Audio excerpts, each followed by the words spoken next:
तो hello guys, आज के इस सेशन में हम आपको यूपीएससी प्रीलिम्स यानी कि जो फर्स्ट पेपर होता है जीएस के उसके क्वेश्चन कराएंगे। प्राचीन भारत के इतिहास हमारा सिलेबस है, इसमें हम जो आए हुए एमसीक्यू क्वेश्चन है उसको कवर कराएंगे। तो आइए देखते हैं कि हमारा फर्स्ट क्वेश्चन क्या है और इसमें से कौन कौन क्वेश्चन बन सकते हैं। देखिए यहाँ है हमारा पहला क्वेश्चन, निम्नलिखित में से कौन सा मंदिर समाचारों में चर्चित रहा है। तो कौन सा है चर्चित, तो ये है जगन्नाथ मंदिर। जगन्नाथ मंदिर चर्चित में था। लेकिन अभी हम बात करते हैं जो बच्चे 2025, 26, 27 यानी आगे अटेम्प्ट देंगे पेपर के लिए, तो वो भी इस सेशन को देख सकते हो, क्योंकि ये एमसीक्यू क्वेश्चन है जो आए हुए एकदम सही क्वेश्चन हम बता रहे हैं। कोई ऐसा क्वेश्चन नहीं लाया है जो खुद से बनाया हो, सब कुछ यूपीएससी में आया हुआ क्वेश्चन है। तो देखते हैं कि जगन्नाथ मंदिर उस समय चर्चे में थे, लेकिन अभी देखेंगे आप दिसंबर महीने में ये चर्चे में भी फिर से आ गया है। तो ये आया है कि अभी यहाँ कोई गुप्त मंदिर मिला है यहाँ पर, जो अभी उसी के लिए जगन्नाथ मंदिर चर्चा में है। तो ये है उड़ीसा में है, यहाँ उड़ीसा के पुरी में स्थित है। अभी हम आपको बता देते हैं कि ये जो जगन्नाथ मंदिर है ये किस देवता के लिए प्रसिद्ध है। तो ये है जो इनका किसका अवतार माना जाता है जगन्नाथ मंदिर में, तो ये हैं विष्णु के अवतार माने जाते हैं। जगन्नाथ मंदिर जो है ये विष्णु के अवतार माने जाते हैं। यही बात करते हैं कि इनके भाई थे, इनके भाई कौन हैं, इनके भाई वहीं पर हैं, बलभद्र हैं और सुभद्रा इनकी बहन है। कौन है? बलभद्र हैं। कौन है भाई? एक बार हम आपको बता दे रहे हैं कि बलभद्र हैं। कौन है? बलभद्र हैं। बलभद्र हैं और इनकी बहन है सुभद्रा। कौन है? सुभद्रा है। इनकी भी पूजा की जाती है वहाँ उस मंदिर में। ये अभी भी चर्चा में रहे हैं। तो आप कोई भी क्वेश्चन करें, एक क्वेश्चन पढ़े, दो क्वेश्चन पढ़े, तो उसे अपने बहुत बारीकी से पढ़ लें, क्योंकि सब कुछ बुक में दिया है और जो करंट में आता है उससे आप रिवीजन कर सकते हो। बस यही होता है हमारी पढ़ाई। अच्छा, अगला क्वेश्चन है कि प्राचीन भारत के जो विश्व उत्पत्ति अभिषेक धारणों के अनुसार 4 युगों के चक्र का क्रम इस प्रकार है, मतलब किस प्रकार है। तो यहाँ दिया हुआ है, पहला है हमारा कि द्वापर, कृत, त्रेता और कली। तो ये है, या आप बताएं कृत, द्वापर, त्रेता और कली ये है, या कृत, त्रेता, द्वापर और कली है, या आप इसे चौथा है डी है कि त्रेता, द्वापर, कली और कृत है। क्या इसमें सही है? आप कमेंट करिए, क्या इसमें सही है? अगर आपने पढ़ा है तो बताएं। इसमें हमारा सही क्वेश्चन है कि हमारा सी वाला एकदम सही है कि कृत है हमारा, और त्रेता है, द्वापर है, कली है। एकदम सही जवाब है, सी वाला बिल्कुल सही जवाब है। यहाँ हम अगला क्वेश्चन अपनी बात करते हैं। क्या है भाई, क्या कह रहा है? सब कुछ आराम से पढ़ रहे हैं कि जो तीसरा है कि चोल काल के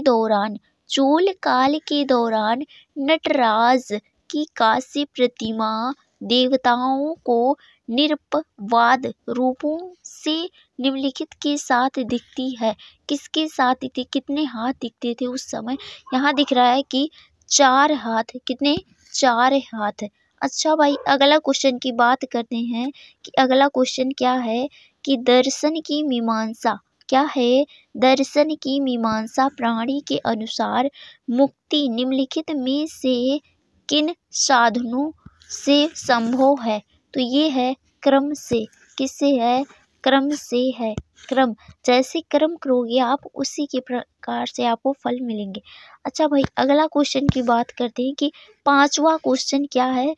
आप बहुत ध्यान से पढ़िए कि अगर आपने पढ़ा है तो इसे कमेंट बिल्कुल कीजिए, इसमें कोई रोक नहीं है। और अभी आप कौन सा अटेम्प्ट दे रहे हैं? फर्स्ट अटेम्प्ट दे रहे हैं, सेकेंड, थर्ड, कोई भी दे रहे हैं, बताइए। अगर हमसे आपसे नहीं गलतियाँ होंगी तो किससे होंगी? लेकिन हाँ भाई, उस गलती को दूर करना सीखो, उस गलती को दूर करना सीखो कि क्यों हो रही है मुझसे गलती। क्या मैंने केवल जो क्लास ही देख ली, उसे रिवीजन नहीं किया या मैंने उस टॉपिक को नहीं देखा, सब कुछ कवर खुद करो।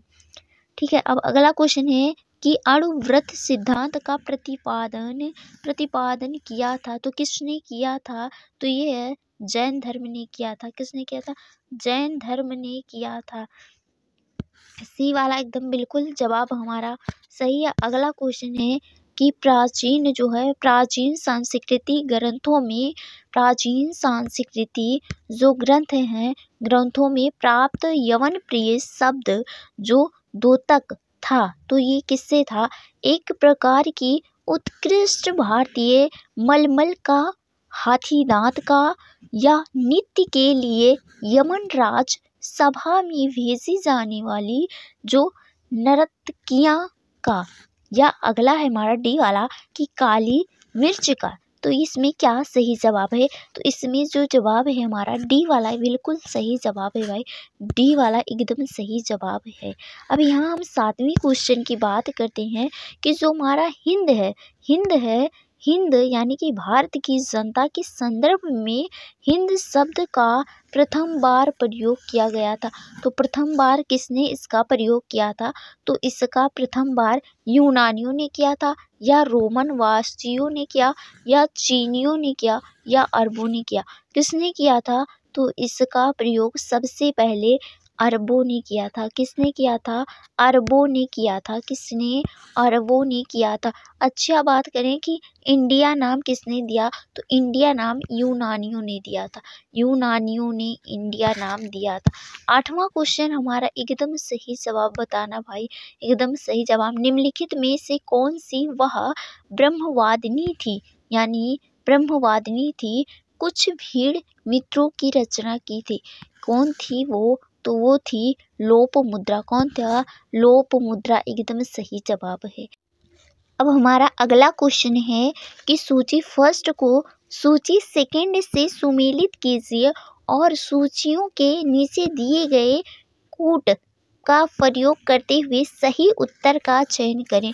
ये इस तरह के क्वेश्चन बहुत ज़्यादा आते हैं कि सूची फर्स्ट और सूची सेकंड को कैसे मिलान करना है। तो इसे आपको क्रम वाइज याद रखना है। जो सर कहते हैं, कुछ ऐसे बच्चे हैं जो कहते हैं कि जो सन है वो नहीं आता, कि जैसे कि अभी की यहाँ देखो पूछा है कि विक्रम जो संवत्सर है वो कब हुआ था, यानी कि यहाँ एक तरफ दिया हुआ है कि जो संवत्सर है और दूसरी तरफ दिया है कि किसी समय में जो गणना की गई थी, किस समय इसकी गणना की गई थी। तो हमारा पहला है कि विक्रम संवत्सर की जो गणना कब की गई थी। तो जिस बच्चे को याद है, इसका जो ऑप्शन है कि 58 ईस्वी में की गई थी। अच्छा, दूसरा शक संवत्सर है, तो इसका है 78 ईस्वी। 78 ईस्वी एकदम सही जवाब है। अच्छा, गुप्त की बात करते हैं तो गुप्त 320 ईस्वी में है, और कलिंग संवत्सर है तो इसका है 3102 ईस्वी। यानी कि नीचे देखते हैं तो कौन सा ऑप्शन हो सकता है। तो नीचे हमारा ऑप्शन है, एकदम सही जवाब है, एकदम सही जवाब है डी वाला, एकदम सही जवाब है। यानी कि इसका ये हो सकता है, ये है, और शक है तो 78, और जो गुप्त है ये 20 की बात करते हैं, और यहाँ ये लास्ट वाला एकदम है। ये ज़्यादा यहाँ लिख दिया जाता है क्योंकि बच्चे बहुत ज़्यादा कंफ्यूज होते हैं। अच्छा, 10वां क्वेश्चन हमारा है कि गुप्त काल में लिखित सांस्कृतिक नाटकों में, जो लिखित सांस्कृतिक नाटक था उसमें स्त्री और शूद्र बोलते थे, यानी जो स्त्री थी और वहाँ के जो शूद्र थे वो किस भाषा में बोलते थे? वो संस्कृति में बोलते थे, या प्राकृत में बोलते थे, या पाली में, या सौर्य श्रेणी में बोलते थे? तो वो किस में बोलते थे? तो वो बोलते थे प्राकृति में बोलते थे, प्रकृति में बोलते थे, यानी कि प्राकृत में बोलते थे। किस में बोलते थे? प्राकृत में बोलते थे। अगला क्वेश्चन हमारा है कि अशोक अपनी शिलालेखों में सामान्यतया जिस नाम से प्रसिद्ध उल्लेख हुआ है वह है, तो किस नाम से उल्लेख हुआ है और कैसे वो प्रसिद्ध है, उसमें किस नाम से हैं, तो है चक्रवर्ती या धर्मदेव या यहाँ है धर्मकर्ती। यानी कि यहाँ जो इसका ऑप्शन है तो इसका सही जवाब हमारा डी है, प्रियदर्शी। प्रियदर्शी एकदम सही जवाब हमारा है। नीचे हमारा क्वेश्चन है कि आरंभिक वैदिक साहित्य में सर्वाधिक वर्णित नदी है, यानी जो वैदिक काल था उसमें जो सबसे ज़्यादा किस नदी का प्रयोग किया गया था, उसमें हमारा ए वाला एकदम सही जवाब है, सिंधु नदी का सबसे ज़्यादा प्रयोग किया गया था। अच्छा, अगला क्वेश्चन हमारा है कि निम्नलिखित में से कौन सा जैन साहित्य का भाग नहीं है, यानी जो जैन साहित्य है उसका भाग नहीं है, इसमें ये कौन सा है, तो इसमें है पहला ऑप्शन है कि थेरी गाथा, या यहाँ है थेरी गाथा है, या भाई इसमें कौन सा है, तुम बताओ कौन सा है, तो एकदम सही है कि थेरी गाथा एकदम सही आंसर हमारा है। अच्छा, अगला क्वेश्चन पढ़ते हैं और चलते हैं कि अगला क्वेश्चन क्या कह रहा है। जो बच्चे फर्स्ट अटेम्प्ट दे रहे हैं तो वो पहले तो बुक को समझें, क्लास लें कुछ ऑनलाइन, या आप लिए होंगे कोई पेड लिए होंगे या निःशुल्क यूट्यूब पे लिए होंगे क्लास, तो उसे बहुत अच्छे से पढ़ें, क्योंकि जब मास्टर पढ़ाते हैं तो उसे हमें बहुत अच्छे से कवर करने होते हैं कि क्या बोल रहे हैं, और जो इम्पोर्टेंट पॉइंट होता है उसे आप अपनी कॉपी में एक बना लीजिए। हर एक सब्जेक्ट का कॉपी बनाएं और उसमें लिखें, जो आपका इम्पोर्टेंट हो उसे ज़रूर लिख लिया करें, क्योंकि ये केवल आपका ऑप्शनल ये अलग होता है और इसमें सब्जेक्टिव ऑब्जेक्टिव सब तरह के पेपर होते हैं, तो आप ध्यान से पढ़ें और सब कुछ लिखें, क्योंकि जब तक आप डिटेल में नहीं पढ़ेंगे इसके बारे में तब तक आपको नहीं आएगा। अच्छा, अगला क्वेश्चन हमारा क्या कर रहा है, अगर कुछ भी डाउट है तो नीचे कमेंट कर सकते हो कि क्या हमें नहीं आ रहा है। तो हमारा 14वां क्वेश्चन है कि निम्नलिखित में से कौन से तथ्य बौद्ध धर्म और जैन धर्म दोनों में समान रूप से विद्यमान है, यानी कि जो जैन और बौद्ध धर्म है इसमें दोनों सेम कौन कौन से इसमें नीचे दिया है, ऑप्शन क्या है। तो यहाँ बात करते हैं हम क्या है, तो यहाँ आप देख सकते हो कि तप और भोग की अति का परिहार, या वेद प्रमांड के प्रति अनास्था, कर्म कांडों की फलता का निषेध और प्राणियों की हिंसा का निषेध, यानी अहिंसा।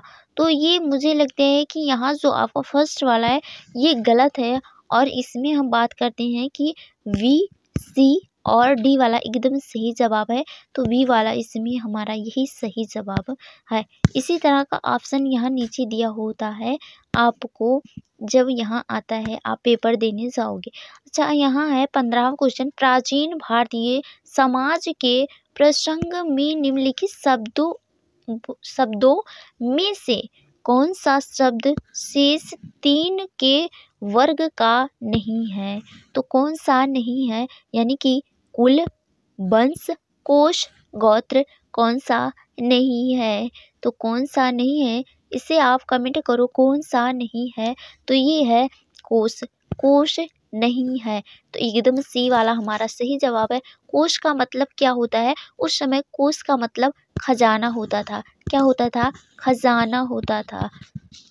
अच्छा, अगला क्वेश्चन की बात करते हैं हमारा कि अगला क्वेश्चन है 16वां क्वेश्चन है कि निम्नलिखित में से कौन सी, यानी कौन सा गुप्त काल में अपनी आयुर्विज्ञान विषयक रचना के लिए जाना जाता है, तो कौन सा ऐसा रचना है जो आयुर्विज्ञान के लिए जाना जाता है, तो ये है आपका सही जवाब एकदम है कि सुसूत्र है, डी वाला एकदम सही जवाब है। अगला क्वेश्चन की बात करते हैं 17वें क्वेश्चन की। अगर आपको इसका PDF चाहिए तो आपको हमारे टेलीग्राम पे मिल जाएगा, नीचे पिंक कमेंट में आपको मिल जाएगा। तो यहाँ देखिए आपको कि निम्नलिखित में से किस मूर्ति कला में सदैव हरित स्तरीय चट्टान यानी कि शिष्ट का प्रयोग माध्यम के रूप में होता था, तो ये कौन सा ऐसा काल था जिसमें इसका प्रयोग किया जाता था। तो इसका सही जवाब आप बताओ क्या है इसका सही जवाब। तो इसका सही जवाब है कौन सा है, वरहुक है। वरहुक मूर्ति कला एकदम सही जवाब है। अब अगला क्वेश्चन हमारा क्या है बहुत ध्यान से पढ़ते हैं। अच्छा बताओ, वरहुक जो मूर्ति कला था उसमें जो मौर्य शासन था उसमें किसका शासन था। तो इसमें अशोक का शासन था। किसका शासन था, अशोक का शासन था। अच्छा हमारा 18वां क्वेश्चन है। हम चलते हैं अपने 18वें क्वेश्चन पे। लेकिन भाई अगर आपको ये सेशन अच्छा लगे तो इसे नीचे कमेंट करना। अच्छा यहाँ है कि सूची फर्स्ट और सूची सेकंड को सुमेलित कीजिए और जो हमारी सूचियाँ दी हुई है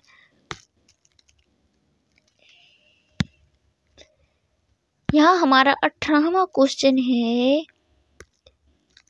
क्या है।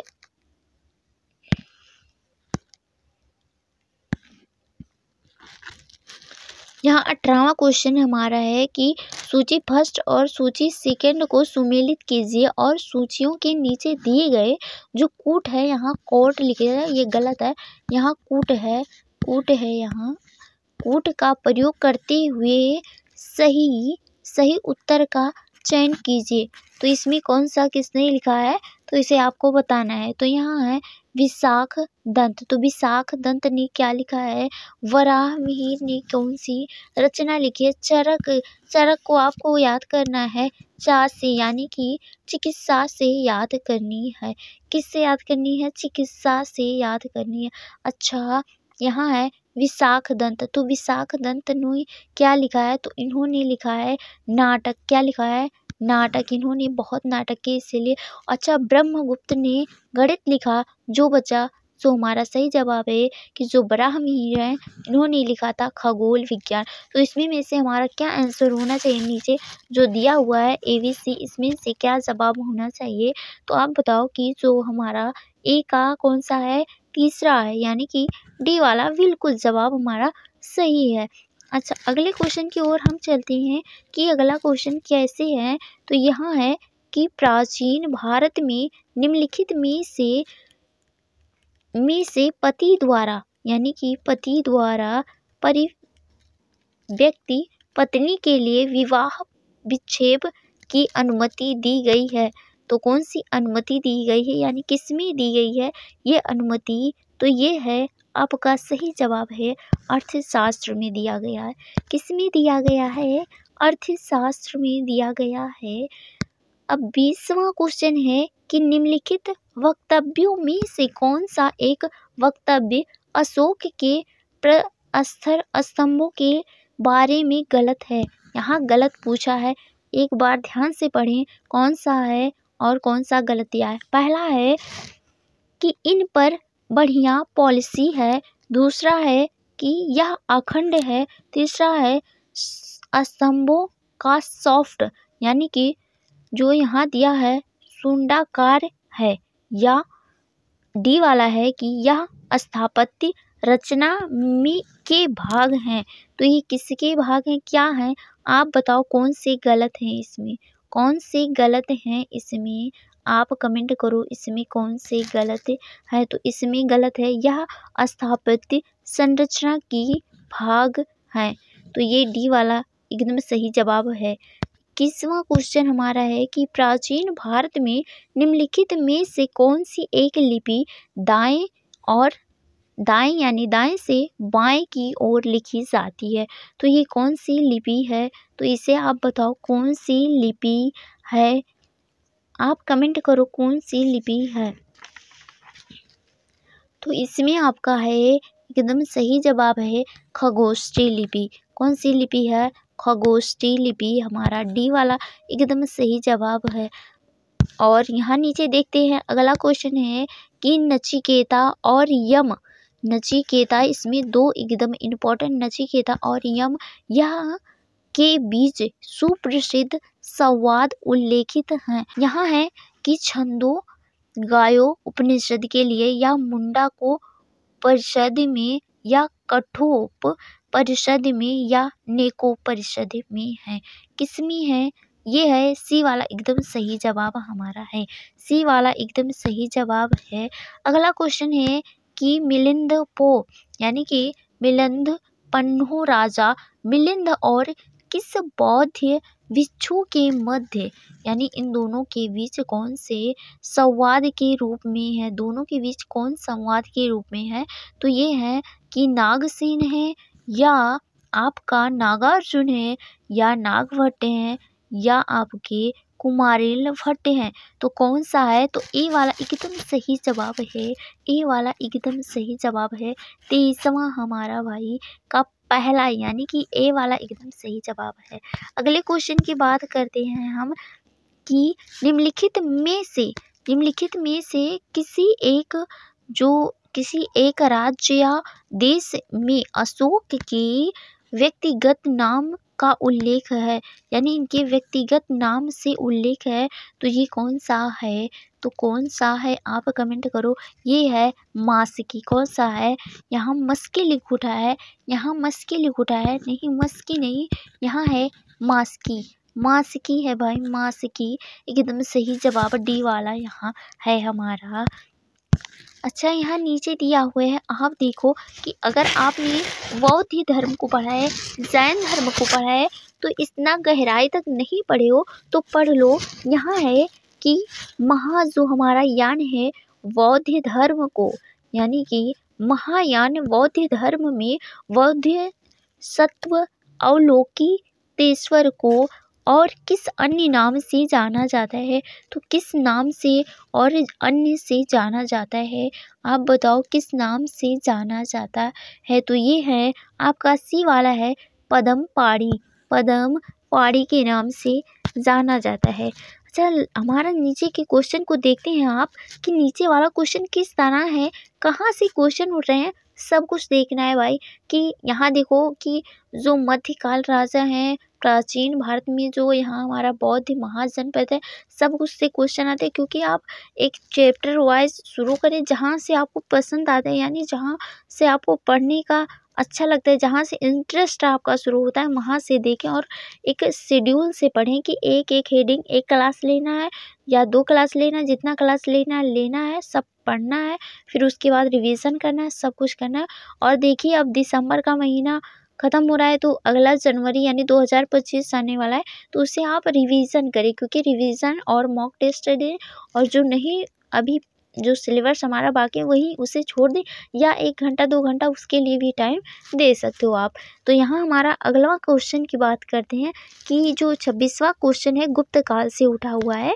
यहाँ देखते हैं आप, गुप्त शासकों द्वारा जारी किए गए चांदी के सिक्के कहलाते थे। तो चांदी के सिक्के उस समय क्या कहलाते थे? तो चांदी के सिक्के कहलाते थे रूपक कहलाते थे। लेकिन उसी समय जो सोने के सिक्के थे वो दिनार कहलाते थे। सोने के सिक्के को हम दिनार कहते थे गुप्त काल में। लेकिन भाई चांदी के सिक्कों को हम क्या कहते थे? रूपक कहते थे। चांदी के सिक्के को हम रूपक कहते थे। अच्छा, यहाँ नीचे है कि निम्नलिखित में से कौन सी प्राचीन भारत में व्यापारियों का निगम है? यानी निगम क्या है? निगम क्या है भाई? निगम क्या है? तो निगम हमारा है, आप कमेंट करो कि निगम क्या है। तो ये है, एक है डी वाला एकदम सही जवाब है मणिग्राम है। क्या है? मणिग्राम है। नीचे आपसे कुछ इस तरह से क्वेश्चन पूछा है कि आपका जो पुलकेशिन प्रथम बादामी शिलालेख शक वर्ष 465 का दिनांकित है। यदि इसे विक्रम संवत में दिनांकित करना हो तो वर्ष होगा, यानी क्या वर्ष होगा? अगर आप इसे यानी शक वर्ष है तो इसे आपको दिनांकित करना है तो क्या होगा? विक्रम संवत में अगर आपको बदलना है तो शक से विक्रम में बदलना है तो क्या हो सकता है? आप बताओ क्या हो सकता है? तो ये आपका बिल्कुल सही जवाब है 601, यानी फर्स्ट वाला एकदम सही जवाब हमारा है। अच्छा, अगला क्वेश्चन हम देखते हैं किस प्रकार से क्वेश्चन है कि यूनानी जो कुषाण एवं शकों में से कई ने हिंदू धर्म के स्थान पर बौद्ध को अपनाया है। यानी कई ऐसे थे जो यूनानी कुषाण एवं शक में से थे, यानी जो दोनों शासकों में से कई ऐसे थे जो बौद्ध धर्म को अपनाए। वो क्यों अपनाए, यहाँ क्वेश्चन है हमारा है, क्यों अपनाए उस धर्म को, बौद्ध को। तो पहला है कि बौद्ध धर्म का उसे समय प्रभुक्त था। उस समय मतलब इनका जो शासन प्रशासन था ये बहुत ज़्यादा था उस समय, इसका ये मतलब है। दूसरा हमारा है कि इन्होंने युद्ध और हिंसा की नीति का परित्याग कर दिया था। तो क्या आप इससे सहमत हैं? तीसरा हमारा है कि जाति प्रथा में अभिभूत हिंदू धर्म की ओर से यानी वे आकर्षित नहीं थे, यानी हिंदू जो धर्म था वे आकर्षित नहीं थे। डी वाला हमारा है कि बौद्ध धर्म के माध्यम से भारतीय समाज तक पहुंच अधिक आसान था। तो इसमें क्या सही जवाब है, आप इसमें बताओ क्या सही जवाब है, कौन सा सही लगता है आपके हिसाब से अगर आपने इस क्वेश्चन को पढ़ा है। तो इसमें है आपका सही जवाब है डी वाला, यानी जाति प्रथा में अभिभूति हिंदू धर्म की ओर से वे आकर्षित नहीं थे, वे आकर्षित नहीं थे।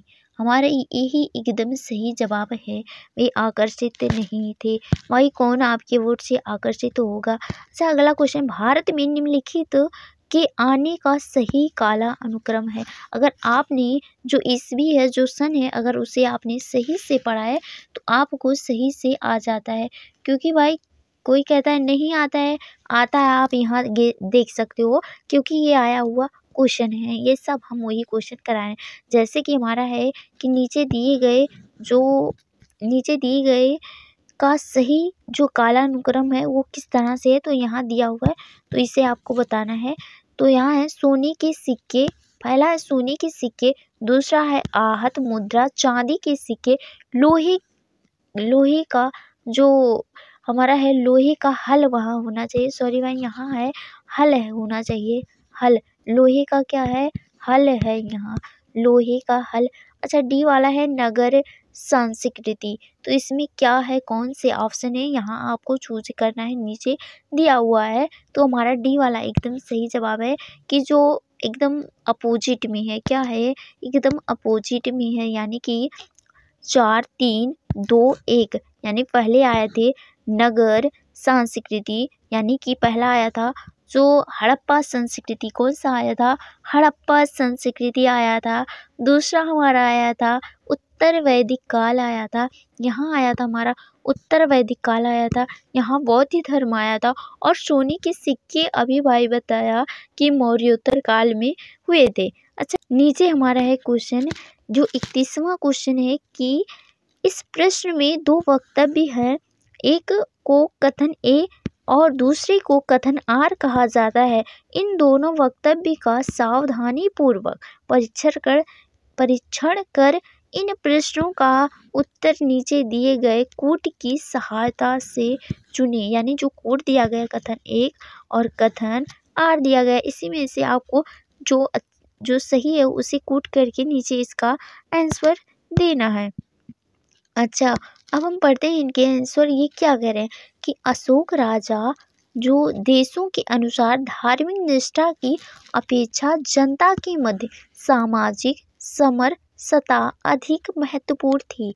अच्छा आर क्या कह रहा है, उसने धर्म संवर्धन के स्थान पर समदृष्टि से के विचार का जो प्रसार हुआ था। तो इसमें क्या ये दोनों बातें सही है, अगर आपने अशोक के बारे में पढ़ा था तो ये सही जवाब है दोनों, तो हाँ बिल्कुल सही जवाब है। और ये एक दूसरे का जो स्पष्टीकरण कर रहे हैं, यानी कि ए और आर दोनों सही हैं और आर ए का सही स्पष्टीकरण है, ए वाला एकदम सही जवाब है। नीचे हम क्वेश्चन देखते हैं कि निम्नलिखित प्राचीन भारतीय अभिलेखों में से कौन से जो खाद्यान्न को देश में संकट काल में उपयोग हेतु सुरक्षित रखने के बारे में प्राचीनतम शाही आदेश था, यानी पहले से इसका आदेश होता था। तो इसका सही क्या जवाब है? आप सही जवाब बताओ। वह इसका सही जवाब है सोह गौरा ताम्र पत्र। क्या है? सोह गौरा ताम्र पत्र है। अगर आपने इसकी बुक ली है तो आप भारतीय कला एवं संस्कृति की बुक लिए हैं तो इसे आप बहुत ढंग से पढ़िए। बहुत चाहे कितना भी बार रिवीजन करना पड़े तो उसे आप बहुत अच्छे से रिवीजन करिए, क्योंकि उससे बहुत ज़्यादा क्वेश्चन पूछे जाते हैं। लेकिन हाँ भाई, जो करंट में क्वेश्चन आए हैं उसे आप, जैसे जगन्नाथ मंदिर आया है, अभी सोमनाथ मंदिर चर्चा में चल रहा है, तो इसे आप देखते रहें कि कौन सा मंदिर चर्चे में है, उसी के हिसाब से आप उसे देखें। और अगला क्वेश्चन हम देखते हैं कि यहाँ हमारा है कि जो अष्टांग मार्ग है की संकल्पना अंग है, यानी जो अष्टांग मार्ग की संकल्पना अंग है तो कौन सा अंग है, क्या है, सब कुछ देखिए आप। इसमें क्या है सही बताएं भाई, नीचे कमेंट करें क्या है। तो ये है धर्म चक्र प्रवर्तन सूत्र की विषय वस्तु। डी वाला एकदम सही जवाब है। नीचे बात करते हैं कि नीचे क्वेश्चन है कि ईसा की 3री शताब्दी में जब कि हुण आक्रमण से रोमन साम्राज्य समाप्त हो गया तो भारतीय व्यापारी आधिकारिक निर्भर हो गए। तो वो किस पे निर्भर हो गए थे? तो ये हो गए थे दक्षिणी व्यापार पर, या पश्चिमी यूरोप व्यापार पे हो गए, या फिर दक्षिण पूर्वी एशियाई व्यापार हो गए, या डी वाला बताएं आप मध्य पूर्वी व्यापार पे हो गए। तो किस पर हो गए जब ये आक्रमण हो रहे थे? तो सी वाला एकदम सही जवाब है कि दक्षिण पूर्वी एशियाई व्यापार पर वो निर्भर हो गए थे। अच्छा, अगला क्वेश्चन देखते हैं। आप देखिए क्वेश्चन पढ़ रहे हैं हम, और आप इस पॉइंट को एक रफ में उतार लीजिए कि जैसे कि गुप्त से आया, बौद्ध धर्म से आया, जैन धर्म से आया था, वैदिक काल से आया, उत्तर वैदिक से काल से आया, जगन्नाथ मंदिर से आया, और सारे जो क्वेश्चन उठ रहे हैं ये कहाँ से आए हैं, किस काल क्रम को याद करना है, कैसे करना है, यानी सब पॉइंट आपको एक सीक्वेंस में याद करनी होगी। अगर नहीं आता होता तो आप खुद से ट्रिक बनाएं और याद कर लें। लगभग 10-15 पॉइंट अगर कोई ट्रिक से याद करते हैं आप तो नहीं भूलेंगे, क्योंकि सब कुछ तो नहीं कह सकते कि ट्रिक से याद हो जाएगा, लेकिन कुछ तो याद हो सकते हैं ना। तो अगले क्वेश्चन की बात करते हैं कि निम्नलिखित व्यक्तिगत भारत में किसी ना किसी समय आए हैं। ये जो व्यक्ति थे ये किसी ना किसी समय भारत आए हैं, लेकिन सही बात है भाई कि इनके काल अनुक्रम क्या है, यानी ये पहले कौन आया, बाद में कौन आया, उसके बाद में कौन आया, तो इसे कालक्रम को बताना है। यहाँ नीचे से आसानी से आप पढ़ सकते हो कि कौन पहले आया कौन बाद में आया था। तो इसे आप कमेंट करो कौन पहले आया कौन बाद में आया था। तो आपको बता रहे हैं कि पहले कौन आया। तो पहले आए थे मेगास्थनीज। कौन आया था? पहला मेगास्थनीज आए थे। दूसरे में कौन आया था? तो जो दूसरी बार आए थे कि भाई फहान आए थे। कौन आया था? फहान आए थे। तीसरी बार कौन आया? तीसरी बार आए थे हैंग सॉन्ग आए थे। कौन आया था? हैंग सॉन्ग आए थे। चौथी बार इत सिंह आए थे। इत सिंह आए थे। तो सही जवाब हमारा गया 2, यानी कि यहाँ हमारा है कि यानी कि सेकेंड वाला एकदम सही जवाब है। सेकेंड वाला एकदम सही जवाब है। अच्छा, अगले क्वेश्चन की बात करते हैं। ज़्यादा क्वेश्चन नहीं है, क्योंकि हम इसके लिए एक और सेशन लेंगे प्राचीन भारत में, जो सब कुछ क्वेश्चन करा देंगे। जितना भी क्वेश्चन रहेगा सब कुछ करा देंगे। सही से पढ़ लेना। और PDF चाहिए तो लगभग 2-4 घंटे में मिल जाएगा आपको, क्योंकि नीचे अपलोड हो जाएगा।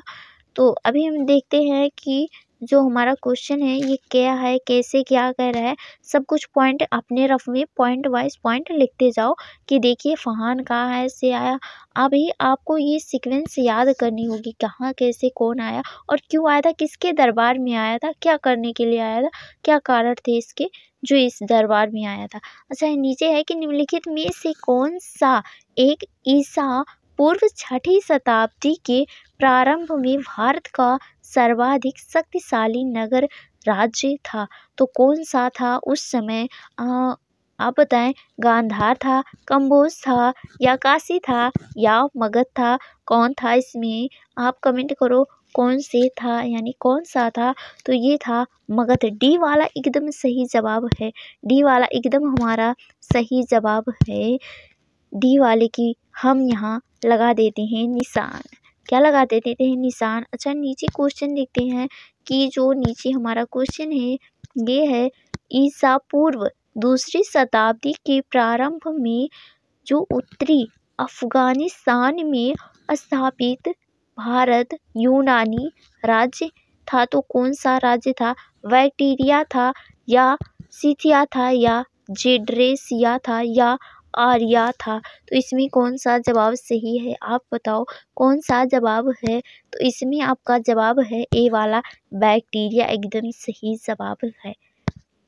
अच्छा, नीचे है कि आर्य शब्द इंगित करता है, वो क्या इंगित करता है? जो आर्य शब्द है, अभी एक बार क्वेश्चन में पूछा गया है, लगभग 2 बार पूछे गए ये क्वेश्चन है, बस एक क्वेश्चन में थोड़ा सा बड़ा कर दिया गया, लेकिन आर्य जो था उसका शब्द का जो मीनिंग था वो क्या था? ये था निर्जाति समूह को या यायावरी जन को या भाषा समूह या श्रेष्ठ वन शकों को, यानी क्या कहा जाता है? ये आर्य क्या मानते थे या इनको लोग क्या मानते थे? तो इनको श्रेष्ठ मानते थे सब लोग। तो डी वाला एकदम सही जवाब है। डी वाला एकदम सही जवाब हमारा है। डी वाला एकदम सही जवाब है। अच्छा, नीचे है कि गुप्त काल में, गुप्त काल से बहुत ज़्यादा क्वेश्चन आ रहे हैं, तो गुप्त काल को आप स्टार लगा लीजिए। यहाँ गुप्त काल में उत्तर भारतीय व्यापार निम्नलिखित में से किस एक पतन से संचालित हुआ था? यानी किससे ये संचालित हुआ था? किधर हुआ था? किस दिशा में हुआ था? तो ये उत्तर भारतीय व्यापार के लिए। तो किससे हुआ था? आप कमेंट करो किससे हुआ था? किससे हुआ था भाई? कमेंट करो किससे हुआ था गुप्त काल जो था? तो ये आपका एकदम सही है ताम्रलिपि। कौन सा है? ताम्रलिपि। फर्स्ट जवाब एकदम सही है। यहाँ है आपका लास्ट वाला क्वेश्चन है। लास्ट वाले नीचे 2 एक क्वेश्चन और है भाई। यहाँ है कि भारत में प्रथम बार सैनिक शासन व्यापार में लाया गया था, यानी पहली बार सैनिक शासन जो व्यापार में लाए गए थे वो किसने लाए थे? तो ये है ग्रीकों द्वारा। किसके द्वारा लाए गए थे? ग्रीकों द्वारा लाए गए थे। शकों द्वारा नहीं लाए गए थे, ना पार्थियनों द्वारा लाए गए थे और ना ही मुगलों द्वारा लाए गए थे। ये तीनों एकदम गलत हैं, यानी कि फर्स्ट वाला हमारा एकदम सही जवाब है। फर्स्ट वाला एकदम सही जवाब हमारा है, यानी कि ये वाला एकदम सही जवाब है। अच्छा, 41वां क्वेश्चन को हम देख लेते हैं, क्या कह रहा है, कैसे है? यहाँ तो भाई एकदम कल क्वेश्चन ही अलग आया गया कि यहाँ है सिकंदर के हमले के समय उत्तर भारत पर निम्नलिखित राजवंशों में से किसी एक का शासन था। किसका शासन था उस समय जब सिकंदर हमला कर रहा था? कहाँ कर रहा था? उत्तर भारत में कर रहा था। उस समय किसका शासक था? आप बताएं किसका शासक था? तो इसमें आपका एकदम सही जवाब होगा। क्या होगा? क्या होगा? आप बताएं क्या है? तो ये है उस समय जो शासक था वो था नंद वंश का। किसका था? नंद वंश का था। अच्छा, यहाँ है कि उस समय 2023 में चर्चा में था ये क्वेश्चन कि जो होयसल स्मारक पाए जाते हैं, ये होयसल स्मारक कहाँ पाए जाते हैं? तो ये हम्पी और हेलीवीड में पाए जाते हैं, या फिर हेलीवीड या बेलूर में पाए जाते हैं, या फिर मैसूर या बेलूर में पाए जाते हैं, या सिंगेरी और धारवाड़ में पाए जाते हैं। इसमें क्या आपका राय है? यानी जो आपने पढ़ा है इसमें क्या क्वेश्चन के आंसर हो सकते हैं? आप कमेंट करें। ये कहाँ है? अच्छा भाई, ये है हम्पी, यानी कि सॉरी, यहाँ है हम्पी भी कर्नाटक में है, कोई बात नहीं। यहाँ स्टेट की बात करते हैं तो ये हम्पी है, ये है आपका कर्नाटक में। लेकिन आपका जवाब क्या है? आपका जवाब है बी वाला एकदम राइट जवाब है। बी वाला एकदम राइट जवाब है आपका कि ये भी कर्नाटक में है। लेकिन भाई बेलूर यहाँ है, वेलूर है, ना कि बेंगलुरु, समझना। वेलूर है यहाँ और यहाँ है हेलीवीड। दोनों एकदम सही जवाब होयसल स्मारक में पाए जाते हैं ये दोनों। अच्छा, यहाँ है नीचे चोल राजाओं में किस एक ने सालोन पर विजय प्राप्त की थी? किसने प्राप्त की थी? कहाँ भी की थी? तो ये सालोन पर विजय किसने प्राप्त की थी? तो इसे प्राप्त की थी राजेंद्र ने प्राप्त की थी। ये एकदम गलत है, ये दोनों गलत है भाई, एकदम सही जवाब है ये। अच्छा नीचे है आपका कि जो कश्मीर में कश्मीर में कौन है, कनिष्क के शासनकाल में जो बौद्धिक संस्कृति आयोजित हुई थी इसकी अध्यक्षता निम्नलिखित में से किसने की थी। तो किसने की थी, तो इसके सही क्या जवाब है, आप बताओ क्या सही जवाब है। क्या इसको सुप्त मित्र ने किया था, या शूद्रक ने किया, या नागार्जुन ने किया, या पार्श्वर ने किया, किसने किया था, आप बताओ किसने किया था इसकी जो उस समय के शासन थे। इसके जवाब हैं वसुमित्र ने किया था, वसुमित्र ने किया था। डी वाला एकदम सही जवाब है। लास्ट आंसर यानी क्वेश्चन हमारा क्या है, इसे आप ध्यान से पढ़ें और इसका जवाब दे दें भाई। अगर आपने शुरू किया है प्राचीन भारत का इतिहास पढ़ना, तो ये चैप्टर तो पहले में ही आ जाते हैं, यानी कि जो ये शब्द है, ये वर्ड है, ये पहले में आ जाते हैं। अगर आपने पढ़ाई थी, सही से पढ़ाई की है, केवल नाम मात्र की नहीं की है, तो आ जाएगा आसानी से आंसर। तो कमेंट में भाई कमेंट भर देना इससे। लेकिन भाई बता दे रहे हैं कि ना है कि निम्नलिखित पशुओं में से किस एक का हड़प्पा संस्कृति में मिली मोहरों और जो टेराकोटा कृतियों के निरूपण नहीं हुआ था, यानी जो निरूपण हुआ था ये नहीं हुआ था। एकदम सही जवाब हमने पढ़ के बताया है, यहाँ थोड़ा बहुत मिस्टेक हो गया। तो क्या हुआ नहीं था, तो ये था गाय। गाय हमारा एकदम सही जवाब है कि इसका निरूपण नहीं मिला था। और इसी तरह के सेशन के साथ हम आपके साथ किसी नेक्स्ट वीडियो में मिलते हैं। अगर ये वीडियो अच्छा लगे तो इसे शेयर जरूर कीजिए, जो बच्चे फर्स्ट अटेम्प्ट में यूपीएससी क्लियर करना चाहते हैं। और इसके जो आगे प्राचीन भारत के इतिहास हैं, इसमें थोड़ा बहुत क्वेश्चन अभी बचा है, 2024 तक के हम क्वेश्चन को कवर करा देंगे, केवल प्राचीन काल के इतिहास को। उसके आगे हम आपको मध्यकालीन भारत के इतिहास, आधुनिक भारत के इतिहास सब कुछ कराएंगे और हर एक सब्जेक्ट के एमसीक्यू कराएंगे। तो अगले किसी नेक्स्ट वीडियो में मिलते हैं, तब तक के लिए bye bye, tata, take care.